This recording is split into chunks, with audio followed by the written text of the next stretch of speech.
So I just wanted to say hello and welcome to everyone. Good afternoon. Just wanted to say thank you for being with us today. I'm excited. My name is Deidre. I am here from EPI, part of the member experience team, and we want to welcome you for today's webinar.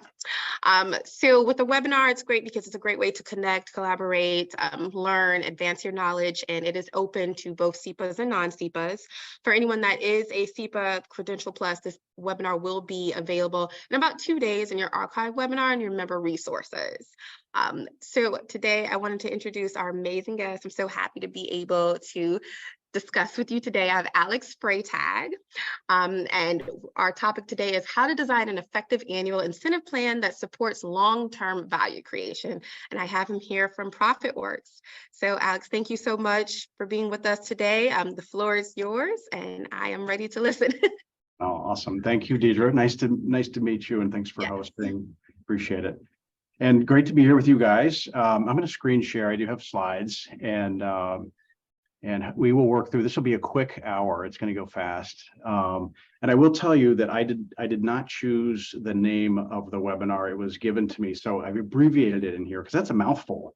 Yeah. But essentially the topic is incentive plans that support long-term value creation. So partnering up with EPI and as a member of EPI, very excited to be with you guys today. And we're going to be in Phoenix as well at the end of next month. And so if a lot of what we talk about today resonates with you, hunt us down there if you're there.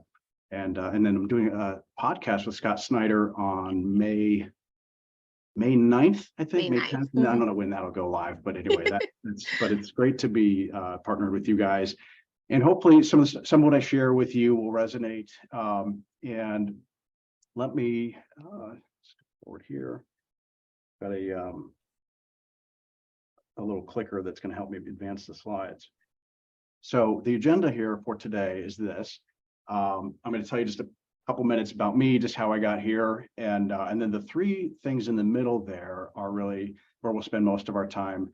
A little bit of time around the organizational operating system. I'm an expert EOS implementer, and if you've heard of EOS, you'll know what that means. But I'll get into more of that detail with that section, and then we're going to spend a bit of time on these no entitlement incentive plans and this idea, and some ideas around this, and our philosophy and our psychology, our experience around this, and then the missing link is sort of pulling it all together with this incentive plan and this group of people that you have, right people, right seats. How do we help them think and act like owners? And you guys are certainly welcome to chat questions in. I'd like to make it interactive, so I might ask some questions and just pop your thoughts or answers into the chat. That would be really helpful for us. And so without further ado, let me jump into about us. So my history really has two major parts. As all of us do, we've got lots of dots to connect that brought us to exactly where we are today. But the major parts of it, I grew up in a very entrepreneurial household, and my first business was a t-shirt business in high school. It was James Dean t-shirts, and didn't really think of myself as an entrepreneur, but I had printed these. I designed them and printed them, and kids loved them, so I sold them, and then went off to college. And I ended up starting my first sort of legitimate business, though, in 1996, which was called ProfitWorks. So 1996, and here we are, 2023, so 27 years ago, with my brother. And our business was in the realm of helping employees to think and act like owners. And we did that through business literacy. It was a sort of an evolution of the great game of business. If you know Jack Stack, I'm an avid book reader, so I talk a lot about books today. And I should probably put a book or book list slide together for folks when I do these. But from 96 through today, ProfitWorks took a lot of evolutions and right turns and sharp turns. It was in 2011, though, that I was handed a copy of Traction. And so Traction is this, I'm holding it up by the camera, but it's this book by a guy named Gino Wickman. Strongly encourage you to read that if some of what we talk about with organizational operating systems resonates with you. Because what I realized, what my big aha was that to the degree you want people to think and act like owners, and really get everybody on the same page, we really have to make sure first the leadership team is on the same page with where the company wants to go, what the vision is of the organization. And then when the leadership team through EOS and through the book Traction is aligned, then they can share that vision, get everybody engaged in that, and then create these self-funded incentive plans that we'll talk about today. I wrote VisionWorks in 2014 to sort of describe that experience and how EOS kind of blew my mind and opened my eyes to this. And then during the pandemic in 2020, I wrote ProfitWorks, and that took on a lot of speed with everything we're doing. So we've got an organization that helps entrepreneurial organizations, usually 10 to 250 employees. They're very growth-oriented type of organizations, are privately held, and they want to grow that organization with an engaged culture, and they want they might be frustrated with the lack of growth, and they want to help people become really engaged with their vision. And so ProfitWorks works very nicely with EOS, even though it's a different type of system. And as you think about long-term value creation, what we've found is that businesses, when they do have an exit, when they do have a liquidity event, to the degree they've really strengthened the culture, the multiples tend to be higher. Processes are documented. It's a very unique, high-value organization. So what you guys are doing, advisors out there, and what we're doing very much is hand in glove and works well together. So that's my story. Psychology major, very much a teacher, very much a coach, and a facilitator of entrepreneurial leadership teams, and just love what I'm doing here. So that's how I got to now. Everything that we talk about today is going to be based on this concept of positive tension. And this was introduced to me by one of my mentors, Brad Hams, fantastic visionary. And but he found it in a book called Death or Danger in the Comfort Zone by Judith Bardwick. And positive tension is the term I use. Judith Bardwick described this as a 1908 sort of natural law called the Yerkes-Dodson law. And you don't have, I won't test you on this, so you don't have to write this down, but 1908. So it's a natural law, meaning it just exists in nature, kind of like gravity.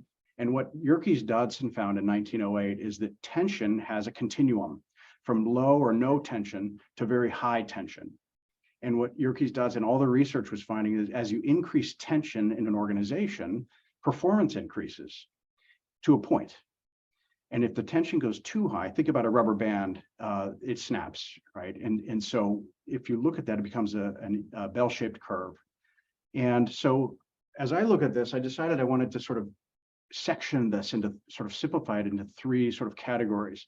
So when you look at an organization and a group of employees, there are some organizations where there's not much asked of people. There's not a lot of tension.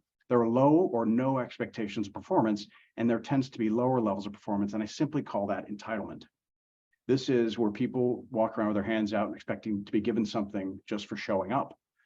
And as if we've encountered more organizations that are introducing scorecards and level 10 meetings and other types of tools that form a sense of accountability and more visibility. They share more information with the workforce. They have higher expectations of performance, or they might have core values in place, meaning a set of behavioral expectations. Those are tension tools, call them tension tools. And when you introduce those into an organization, you create an organization of earning. So from entitlement to earning is what a wonderful journey where you have everybody heavily engaged in thinking and acting like owners. And it's a bit of pressure, right? So pressure, you've probably heard the phrase, no pressure, no diamonds. Is actually a very good thing, right, for us until it isn't, right? So if it's too much pressure, obviously, if you pull the rubber band too far, it can snap. And those types of organizations, you might see fear, or you sense fear in the culture. It could be very top-down organizations where there might be yelling and personal bitter attacks and gossip and finger pointing, backstabbing, and that kind of thing, just really dysfunctional stuff. And so in the middle of this tension continuum is where the best companies really live. And so I call it positive tension.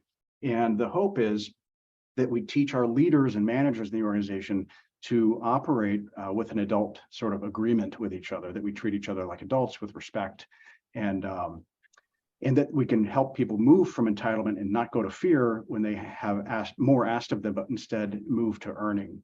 And so as that context, I'm going to get into this model. And the model has, as you can see, three components to it. We're starting the upper right here with the operating system. I mentioned the organizational operating system. And then we're going to move into the no entitlement incentive plan, sort of bottom right. and then we'll finish with the missing link. And within each of these sort of sections, we'll teach at least 3 sort of different tools, so that to give you a sense of the whole system that this is. It's called the ProfitWorks solution. And as you'll see, it becomes a sort of an infinite loop. It never ends, because each year, as you go through to the end of the year, you need to reboot your 1-year plan for 2024. You can align your incentive plan with it, and then continue to teach the employees to think and act like owners, so that they can find the money and become active participants to look for opportunities in the organization to create efficiencies, drive gross margin, drive improved profitability, exceed industry averages, and drive more wealth in the whole organization. So it goes on and on. It's really cool, a simple system. And so with that, let's start with the first one, the operating system. So as I mentioned, I'm an EOS implementer, and I've been doing it for about 10 years. So I discovered my passion for it in 2011. I didn't end up going to boot camp to become an implementer until 2013. And but I've been doing it for about 10 years. I've done about 1,000 full-day sessions. So I've worked with a lot of entrepreneurial teams. And our main objective is to make sure that there's vision and alignment of vision at the leadership team level. Everybody's 100% on the same page with who they are, where they're going, how they're going to get there, and that they have accountability and discipline to help them achieve that vision. Because vision without traction, or Thomas Edison says, vision without execution is hallucination. And they do so as a healthy, functional, cohesive leadership team. So that's what the operating system is all about. So this is EOS. I'm partial to EOS. If you're interested in this, if you've heard of it, or if you're curious about more of it, read the book Traction again. And it's sold over 1 million copies, and together the Traction library sold over 2 million copies. So it started in 2000, and it's really about 3 things. It's about this vision, traction, and healthy. And so the reason I go here first is because a lot of organizations, when they want an incentive plan, which is what we're going to talk about today, they're hoping that the incentive plan will just manage their people. And it's not the way it works, right? The incentive plan won't hire and fire folks. The incentive plan is merely a tool to get folks' attention and to get them to start to look for operational efficiencies and so forth. But we got to do the hard work of having a system in place for managing people. The book itself, again, looks like this, and it's on anywhere you buy books, right? Amazon, obviously the best place. If you're a listener instead of a reader, certainly Audible is a great place to do that. But one of my big takeaways, and this comes from Jack Welch, actually, he calls it the performance values matrix, is this one, as it relates to people. It's that if you look at a 2x2 matrix, we have performance on the x-axis and core values on the y-axis. If you're thinking about hiring people, obviously you want high performers who share your core values. So you want upper right-hand corner here, and I simply call those rock stars, right? People who are just totally aligned with how you think, they behave. And you could see in the back of my wall back here, I have core values on our wall: help first, do what you say, do the right thing, be humbly confident, and grow or die. We hire and fire around core values. And also we want people who really get their seat. They want their seat. They have the capacity to do their seat. So those we just call stars. Sometimes though, you can't find rock stars, or they're too expensive. So we teach our clients that sometimes you hire what I call puppies. A puppy is a core values aligned person, but perhaps they're a little green, right? They're new. And when they make a mistake, you just have to correct their behavior. And ultimately, as they learn, and if you pair them up with good mentors and you coach them, they become right person, right seat in the upper right-hand corner. So hire for core values alignment here. So, because when you set up an incentive plan, you want to make sure you're incentivizing good people, right? The right people. Now, bottom left here, wrong person, wrong seat, pretty easy to identify and get rid of. Rats, which the word rats, plural, is the backwards of star. So that's why that kind of plays well there. But if somebody's not aligned with the core values and not in the right seat, we try to coach them up. But if it's not working, we gotta part ways. The toughest people to get rid of are in this bottom right-hand corner. These are what we call terrorists. And these folks are right seat. They knock it out of the park. They're very good at what they do, but they are toxic. They're poisonous to the culture. And a couple of problems: if you hang on to terrorists for too long, and it fool you as a business owner, they fool you because their numbers are really good. They're great at closing deals, or they great in operations or whatever it is. But what happens is you start to lose your stars. The stars will go out, I say, if you hang on to your terrorists, because stars know that they're good and they don't want to hang out with terrorists. And the other thing terrorists do is they can recruit your puppies and tell those folks how terrible it is here. And those folks will start to come down the ladder. And so to the degree you've always heard the phrase, hire slowly and fire fast, that's where this really has to take place. And this is as a basis or a foundation for culture.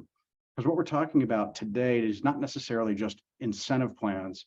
It's putting in a tool that actually gets everybody engaged in helping you achieve your vision. And that's really what this is about, is creating a culture of ownership thinking, if you will. And so that's the performance values matrix, stolen like an artist from Jack Welch. And if you Google it, you'll find some stuff on it, but really important to get the people stuff right before you think about that incentive plan.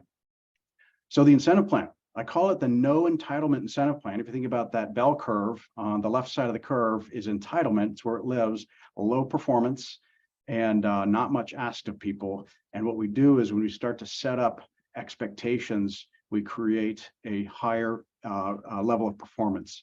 So we're moving into no entitlement or the earning incentive plan. It's earned compensation. So it's not a gift. And I want to share with you some mistakes that I've seen folks make and that I've made, and also share with you some best practices around incentive plan design. So hopefully you can take a few nuggets from this as well. I want to start with the question of this, and maybe type this into a chat, but just give me your best shot. What are your thoughts on the purpose of an incentive plan? What should it do? Give me some feedback, some thoughts in the chat. Yeah, guys, anyone that wants to answer this question, or if you have any questions in general, feel free to please utilize the Q&A box. We'll go to Q&A a little bit later as well. Is that where they should put these answers? Yeah. Mm-hmm. Oh, I'm sorry. Okay, I missed that one. And let me, if I look in Q&A, will it be there? Okay, performance and retention. Mm-hmm. Excellent. Mm-hmm. Motivate, reward performance. Love it. Right. Thank you. Mm-hmm. Keep going, Dan. You got retention. Love Right. it. Look at this. Excellent, you guys. Thank you. Yeah. Creating. Oh my God, really good answers. Yeah. Company goals, stimulate high performance. Thank you, Mindy. Reward good performance, inspire a team. Really good stuff. Mm-hmm. Excellent. So here's my answer, my thought on this. Okay, and so to think about this, the purpose of an incentive plan is to shape employee behavior toward improving the financial performance of the organization. The primary purpose of an incentive plan is to shape employee behavior. Think about those three words: shape employee behavior, trying to mold it or shape it or move it, change the behavior, right? Toward what? Toward improving the financial performance of the company, right? You think about value creation, long-term value creation. And so really powerful there, because there's that sense of, if you're going to drive financial improvement in the organization, you want to think and act like an owner, right? And to create ownership thinking in an organization, we need to provide people with information, right? So they can make better decisions. So as we go through some of the mistakes in the model and so forth, I want you to keep this definition in mind: shape employee behavior. The mistakes I've seen, and these are outlined in my book, ProfitWorks, and based on your participation today in the webinar, we'll see who kind of earns the opportunity to get a free book. But the incentive plan mistakes, the first one I see is too complex.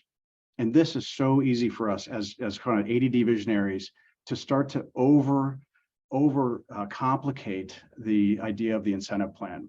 And so what happens is it becomes very difficult to administer. You're really juggling a lot of issues like fairness and formulas and things like this. So we always go back, whether in EOS or in ProfitWorks, we always go back to simplicity. Simple is better.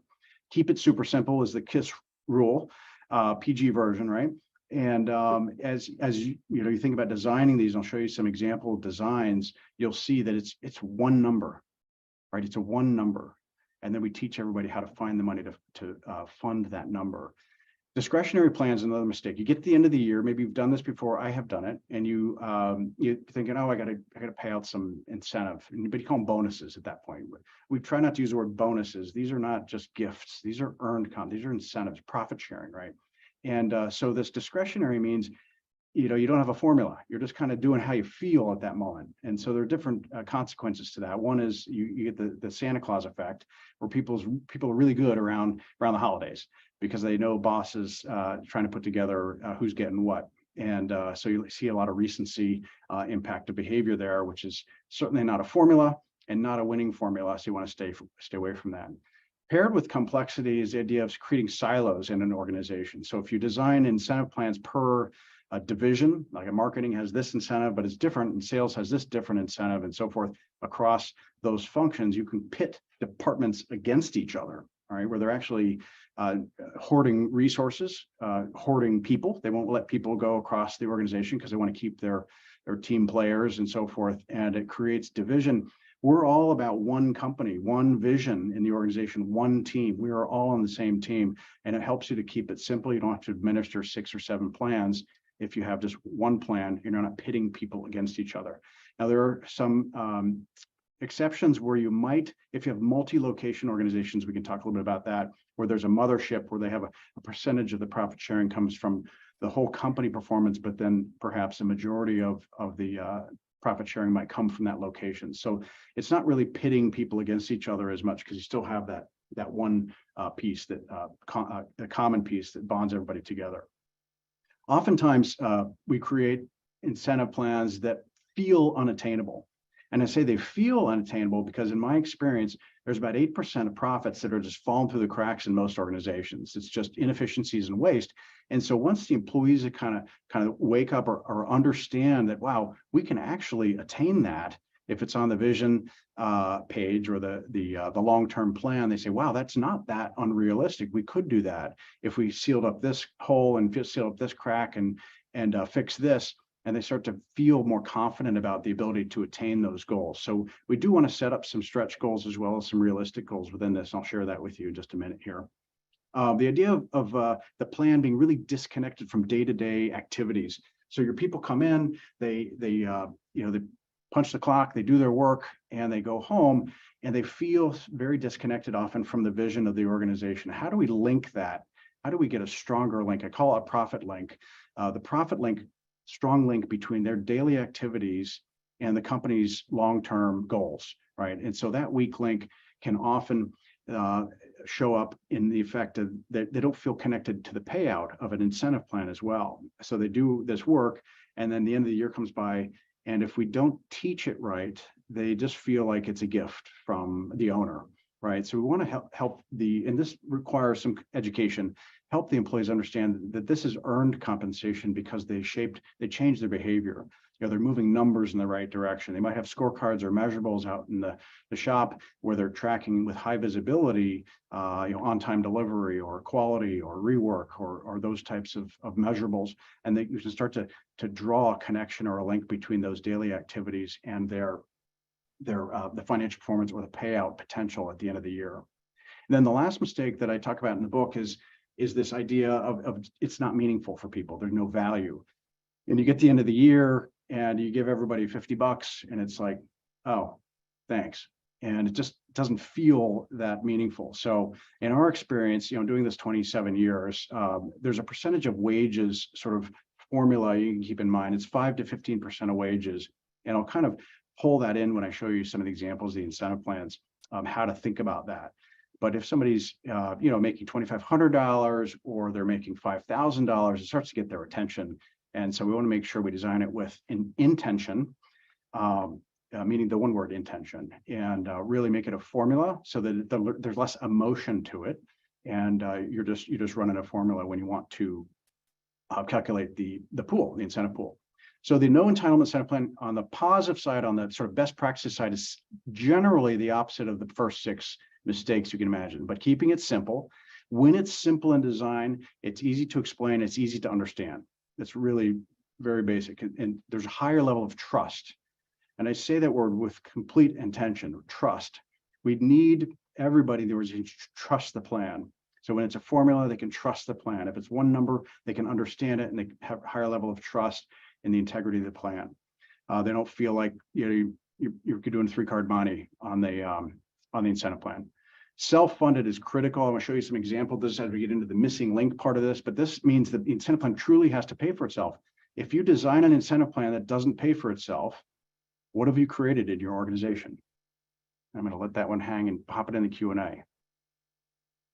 If you design an incentive plan that doesn't pay for itself, what have you created in the organization?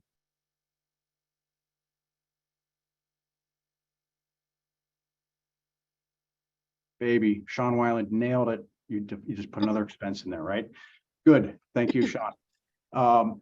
The third best practice, shared targets. So this goes back to simplicity as well, but it's one company, one voice, one vision, right? Shared targets. It's the score at the end of the game is profitability, right? So if you design a plan that's based on gross profit and you pay it out, there's still a potential that you're not hitting your targets at the bottom line. So I really go down to the bottom line when we think about guiding and coaching clients on helping them design their incentive plan. Create a stretch, but attainable, like we talked about. So we want to help them understand where's the money falling through the cracks. They start to realize all the dollars potentially that they could find to fund the plan. And certainly we want an incentive plan that's going to shape employee behavior toward the long-term financial performance of the company. And so these incentive plans that we're going to talk about are usually over 1 year. And as you think about like an ESOP or other types of environments that have longer term types of incentives, this would be in support of those. And so this is sort of keeping their heads in the game on a short-term level. Oftentimes our clients prefer the design where they're paying it out quarterly. I'll show you some examples of that as well. It's got to be motivating. Some of you said this in the Q&A and perceived as valuable. So take a screenshot of this or jot these down. I'll leave this up here for a second. This is important as you're thinking about designing the incentive plan. So what's the trigger? What's the minimum threshold of profit that has to be reached before the incentive kicks in? It's not always just the budget. Sometimes your budget's south of the trigger. If you hit budget, so the other way around. Sometimes the budget is just north of the trigger. So if you hit budget, you have a little bit of a payout, but it's not like really life-changing dollars. So if we surpass budget, then there's more, it gets more interesting. But the trigger conversation and the coaching that we do around helping business owners decide on what is that trigger has a couple of important pieces to it. We want to think about, certainly the company has obligations. Profit is a tension tool. As an owner, if you're an owner of a business, profit creates tension. Right, because you have to do some things with that. You could certainly take it all and go, spend it and buy airplanes and all those kinds of things. That's return on investment. You're able to do that. It's fairly short-term thinking, right? A lot of what we do as owners is we reinvest in the business. So there's return on investment. There's reinvestment in the business, so capital investment. There's paying down or servicing any debt, and then there's taxes. So we have some obligations that trigger needs to cover. And then anything above that, X percent, and I'll show you that sort of logic in just a minute here. What percent of number 2, incremental profits should go in that pool? It helps you to think about percentage of wages around that. What's our stretch goal? If we really blow the doors off, what could we hit? And what percentage of wages would be paid out if we hit that amount based on this? Who's going to participate? We're big fans of broad-based incentive plans, meaning everybody participates, but not necessarily all at the same level. You're not paying it out equally. I'll show you some payout options. But think about the number of employees that are going to be involved in the plan. If you have 100 employees in an organization, we'd love for all of them to be involved. And there might be some nuance in terms of leadership levels versus everybody else in the organization where you have two plans. And I'm a fan of limiting it to 2. I've seen 3 and 4, and it starts to get complex. So just don't be fooled and be pulled into that complexity. Total payroll dollars, we sort of talked about, 5 to 15% of wages. Number 7 as well. Are you going to pay it out as a percentage of wages or do an equal payout? Oftentimes in smaller, flatter organizations, we can see equal payout being really fun and interesting. If you have, 6 employees and you have a $12,000 pool, you divide it by 6 employees, everybody gets $2,000. It's very, very transparent, very visible, and it's a lot of fun. There's a sense of camaraderie there. What are you going to use yours for? I'm going to go, I would take my family to Disney World or that kind of thing. And so equal payout can be helpful. We're not going to subsidize poor performance, so we do need to make sure we have right people, right seats when we're doing these types of considerations. So be thinking about that too. Are we going to cap the plan?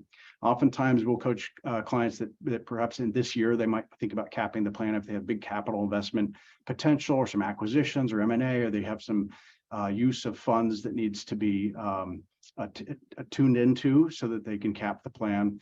oftentimes in an event of extraordinary circumstance. My book talks about this a little bit. You might consider capping the plan as a percentage of wages.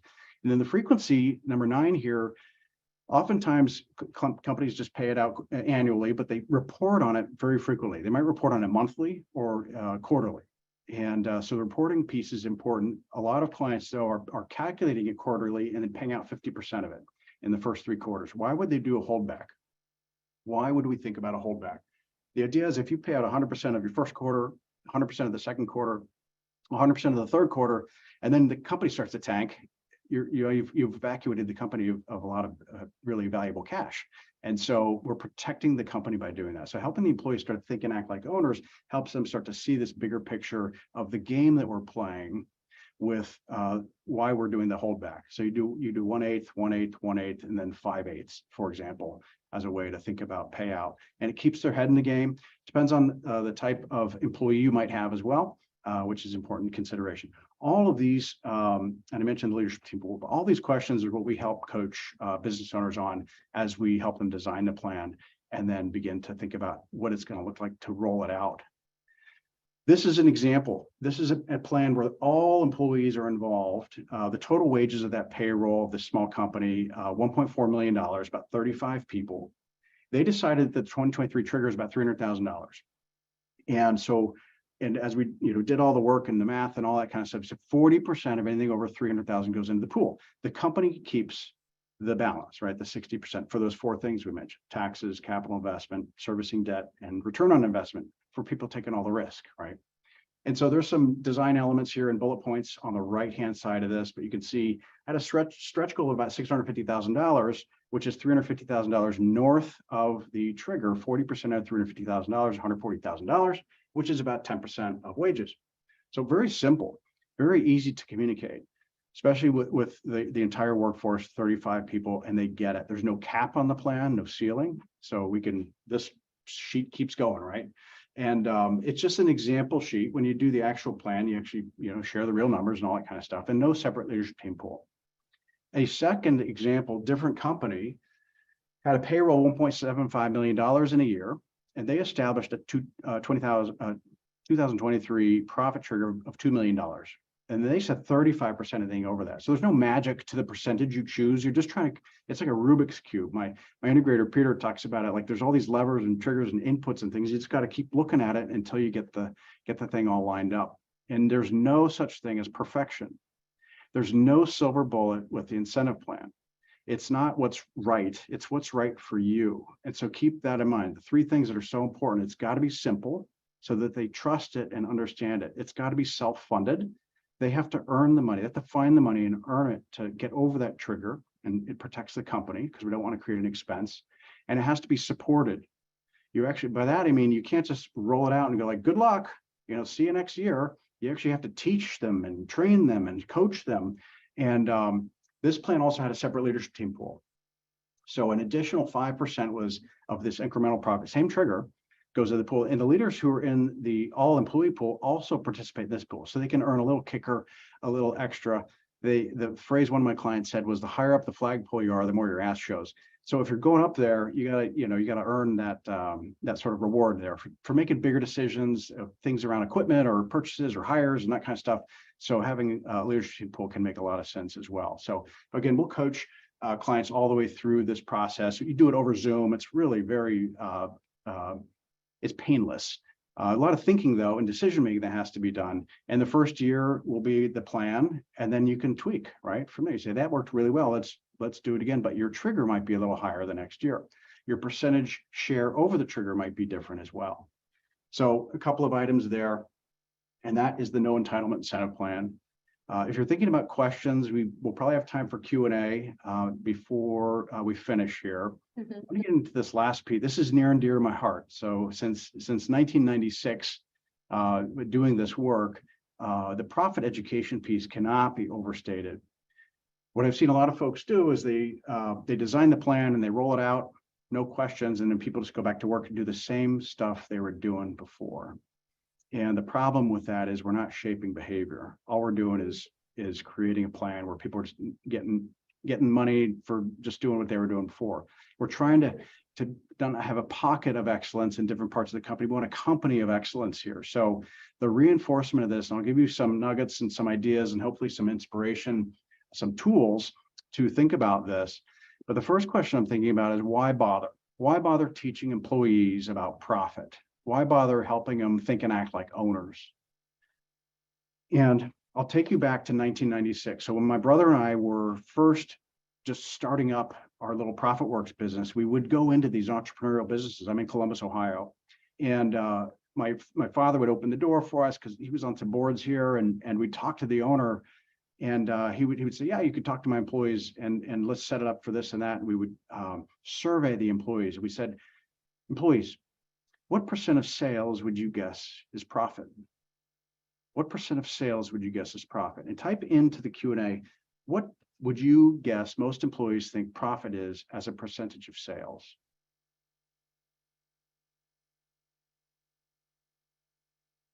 $50, $20, $50, yes, yes, yes.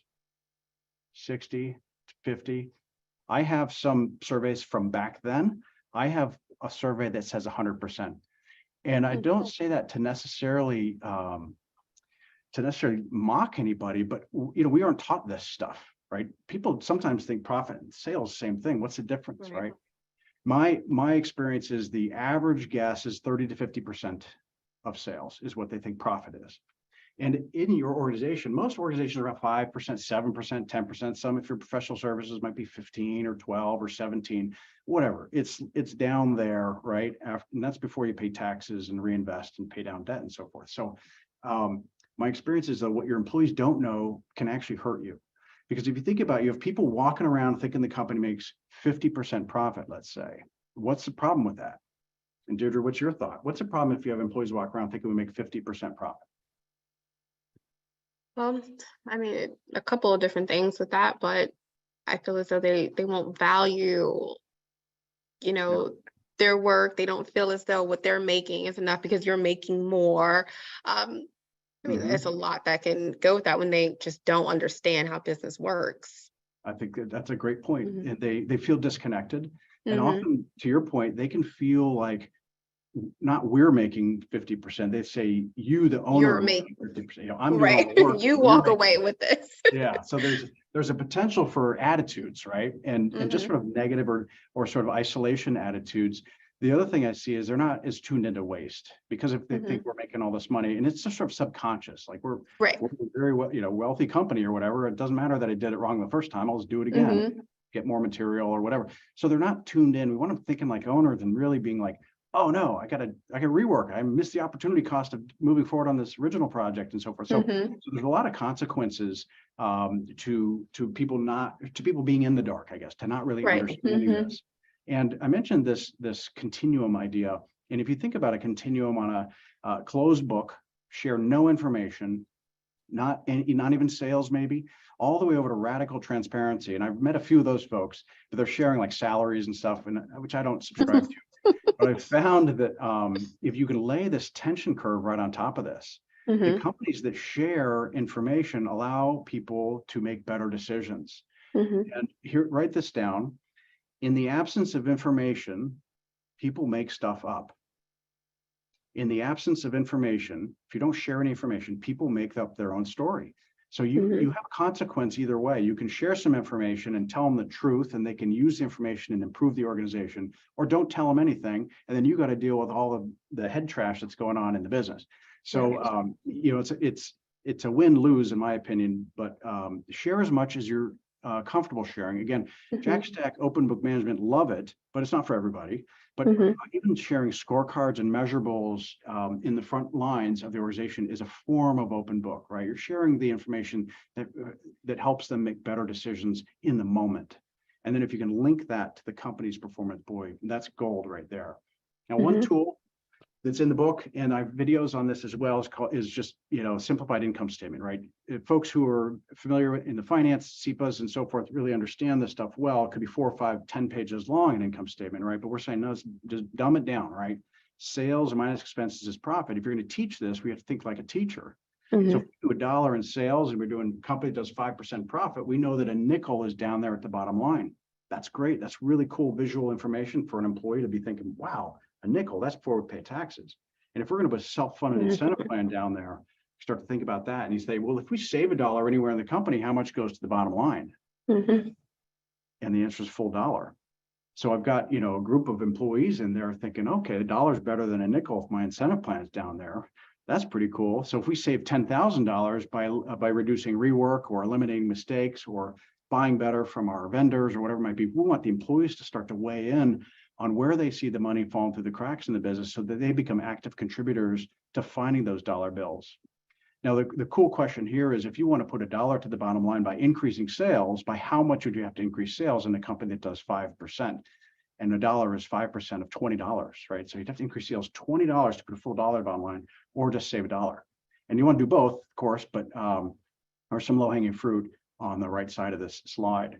Another great exercise is called the blank income statement. This is in the book, but you hand this out in this format to your employees, maybe get them in small groups, but say, fill this out for, you could do it for last quarter, you could do it for this year's budget, you could do it for last year's year, and you could use $100 if you don't like sharing a lot of information at the top, and have them work their way down in groups, 5 or 10 minutes to figure out what do they think net profit is. This is where you're going to get the guesses. Mm-hmm. Come up with, they do like, if sales is $100, they do COGS, cost of goods sold is maybe $30. And so then we subtract that, we got $70 left over, maybe operating expenses is $30.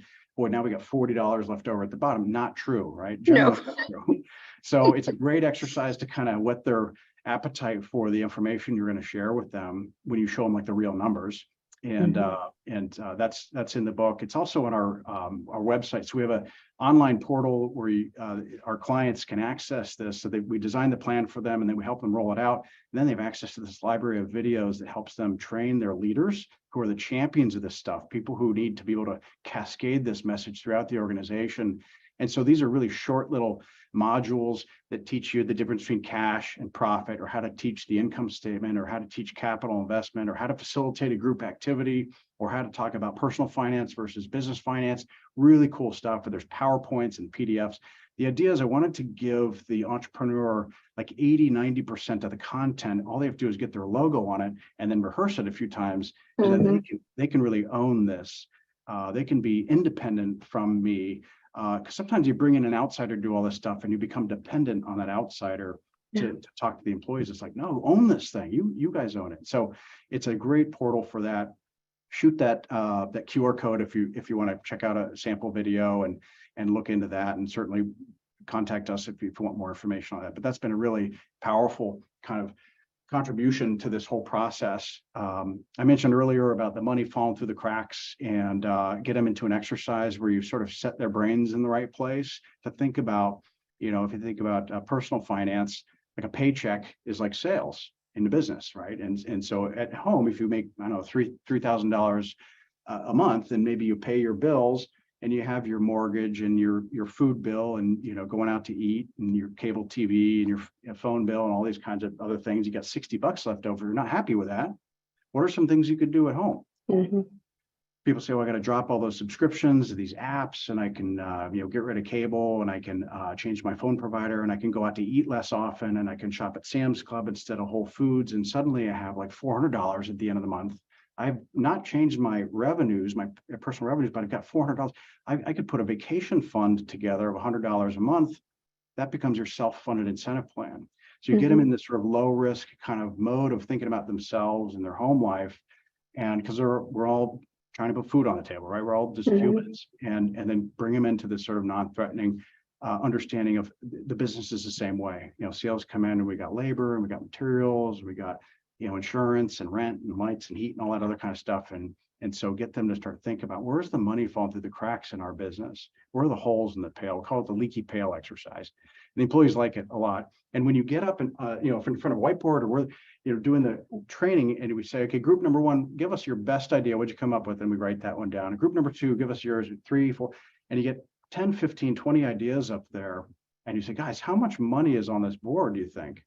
And somebody's like, $400,000. It's like, yeah, that's a ton of money, right? And how much sales would it take to put $400,000 to the bottom line? We're just say you're doing 10% profit. It's like, wow, that'd be like 4 million. So these kinds of like epiphanies where their light bulbs are coming on and they're starting to think really differently is a lot of fun to see. There's so much excess capacity, I think, in our employees that we can tap into so that everybody is engaged and enrolled in helping you achieve your vision. It's very cool.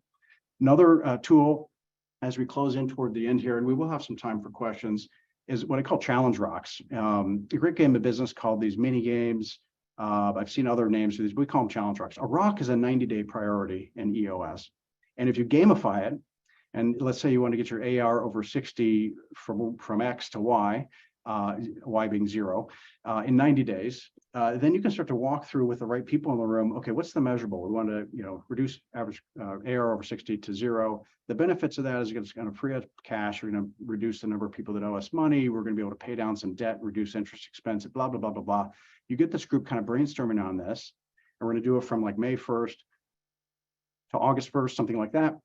And you have it at the bottom right here, we have if we win, right? Let's have a barbecue and a band and celebrate. And, it's a social kind of fun thing. It's not for pay, it's not for money, but it does help drive the plan, right? Maybe it's rework. We're going to reduce rework from X to Y in 90 days. 90 days is long enough to usually make a difference in a number, but not so long that people kind of lose interest in the game. The big piece of it is the bottom left. What are we going to do differently? This is shaping employee behavior, right? This is engaging them and giving them tools to help them actively participate in funding that plan, which is, I'll show you some examples of this, because Challenge Rocks have the biggest ROI that I've seen in doing this so many years. But the one of my clients is a medical device distributor, and they love these idea of Challenge Rocks. And this is just Q1. They had 5 Challenge Rocks going. I'll tell you, this is not normal. Most companies have like 1 per quarter. But these guys just saw so much low-hanging fruit. And so that, they're starting to find the ROI here, the money, Q2. And they gave them these names, these funny names like Vendor Love Boat and Sizzling Samples and so forth. And the Matrix has a video associated with it. I'll show you the QR code in a second. It was very funny. When they roll these things out, they got into character. And what you see in the video, though, is and these guys $225,000 in a year. Funding that incentive plan, that is earned compensation. It's not entitlement. It's really cool. So they had these posters in the lunchroom, and just 2-minute video of the guy dressed up as Morpheus and rolling out and it was to get more web sales, like leads from the website. It was really cool. And anything that you can measure, you can wrap a Challenge Rock around and find the money. So you're giving your employees a lot of these tools. You're arming them to be more active in the company. It's really a lot of fun. A couple of other sort of examples or case studies. An office furniture distributor prior to implementation, you saw a lot of broken measurables here, and the focus for self-funding the plan was mainly on gross margin, but a lot of other just little expenses, debt reduction and error reduction, collections, and so forth. And just after 1 year, huge growth in sales. Gross margin growth, industry standard is 3.5%. They're doing 6% bottom line. Cash flow is positive. Debt's down. Day sales outstanding went from 50 to 29, and so forth. So, and there's this incentive payout. The key thing I'd like to communicate is the incentive plan, Deirdre, is not really about the money. It's not about money.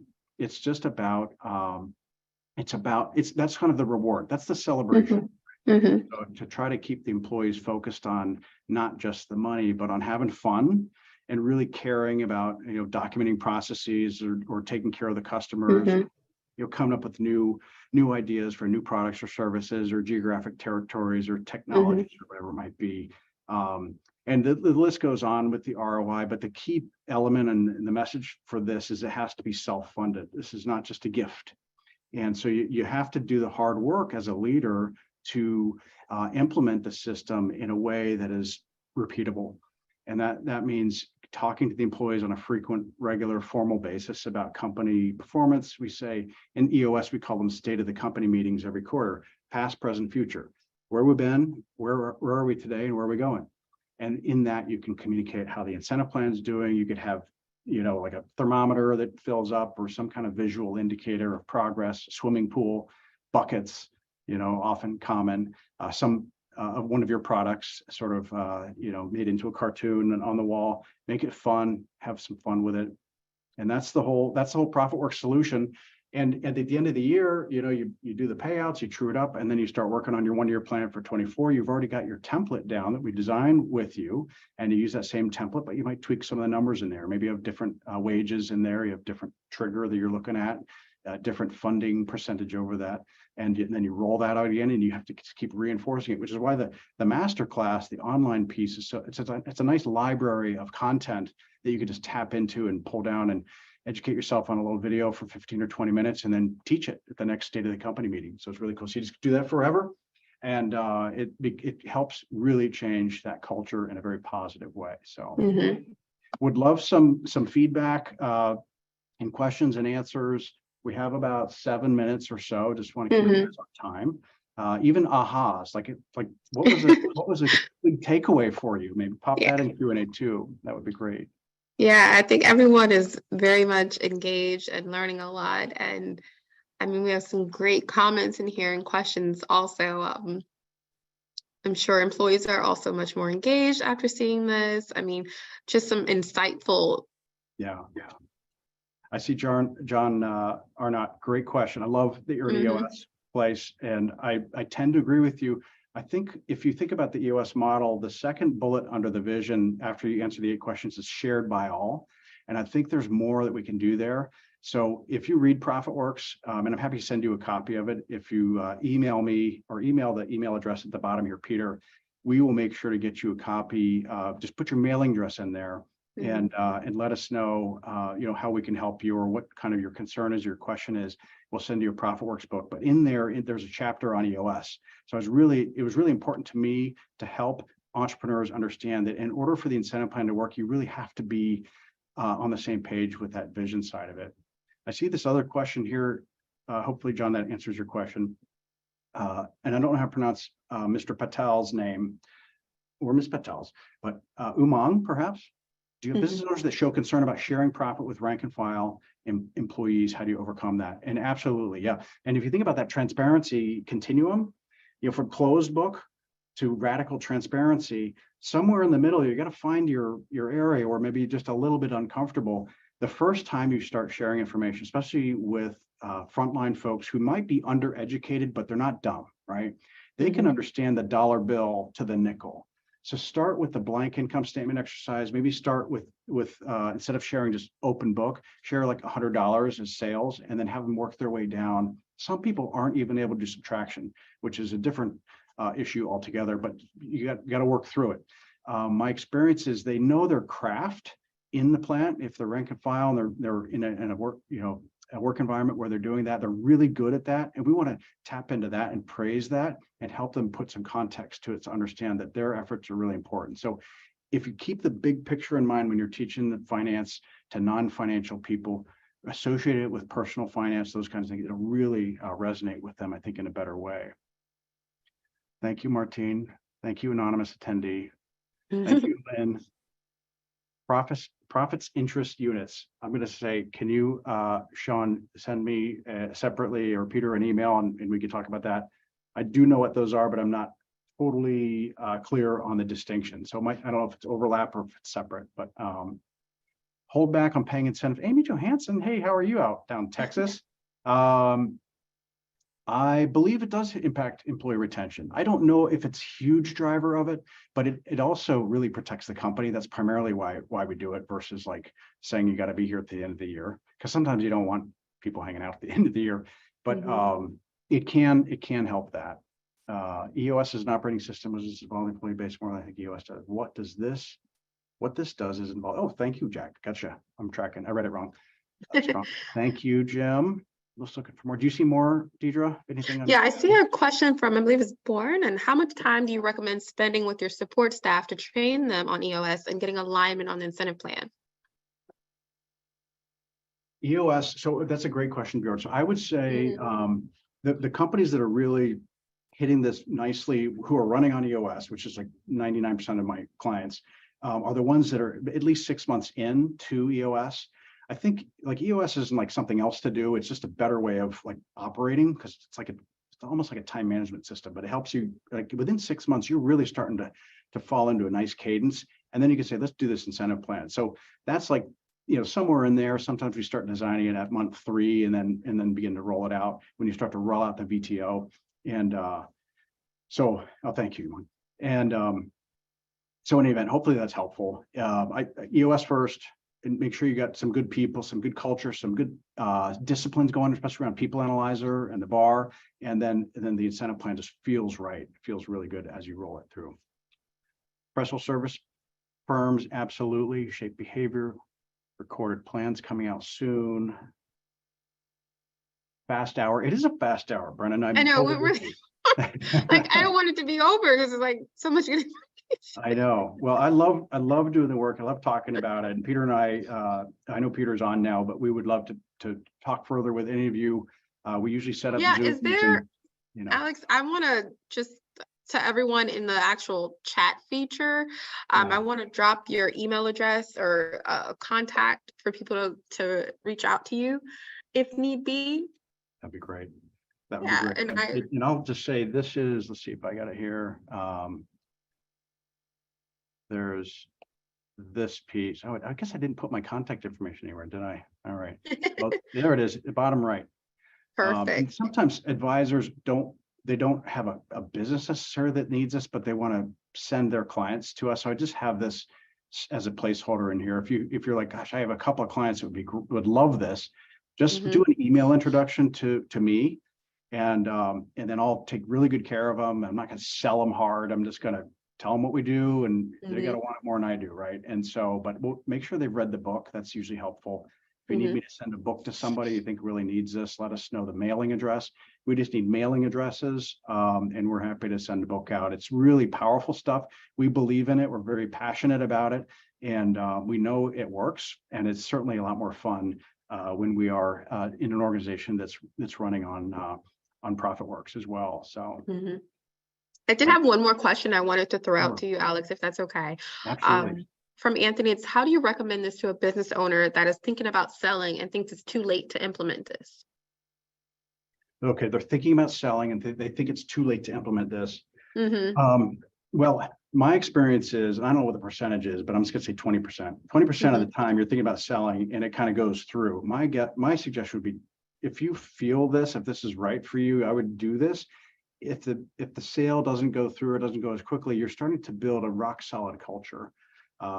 Start with people discipline, right? Discipline around people and how you're hiring and firing, and the incentive plan and those pieces can all be part of it. We might cap the plan because we're trying to create a nice EBITDA that has a decent multiple toward it. So if they're going to sell the company, so there's elements to this that can be done pretty quickly.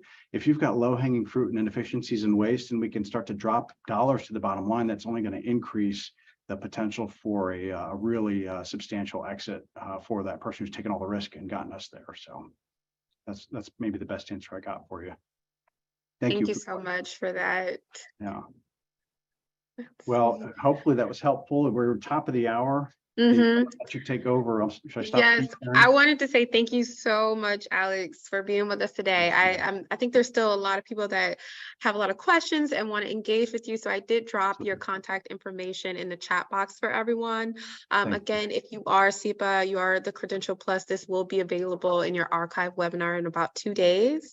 And then please feel free to reach out to Alex if you have any further questions. Grab his book. He will be at Summit this year, so I'm super excited to be able to connect with you. Yes.